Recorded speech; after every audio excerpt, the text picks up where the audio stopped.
Hi everyone, welcome back to another video from Tech Basics.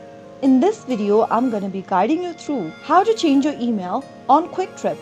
If you want to change your registered email address for Kwik account, then the process is quite easy.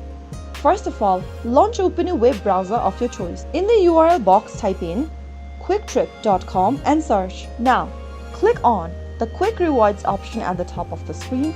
Once you end up in this official page, make sure that you're logged into your account by entering your login credentials. After doing so, go to the account tab at the top of the screen and you will be able to see your account information. Kwik does not allow you to update your email address directly, as you can see that there is no edit option right where your email address is. But in order to change your email address, you will need to call the customer service for Kwik. Scroll down at the bottom of the main home page and click on the FAQs option. Scroll all the way down again and click on Contact Us. Now, you will be able to see a toll-free number displayed on the screen.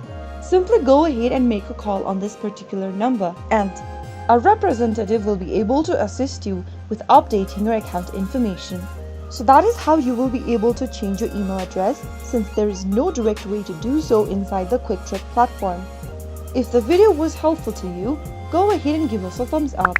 Don't forget to subscribe to the channel by hitting the subscribe button. Press the bell icon so that you'll never miss another upcoming upload from us. I will be back again in the next video. Thanks for watching.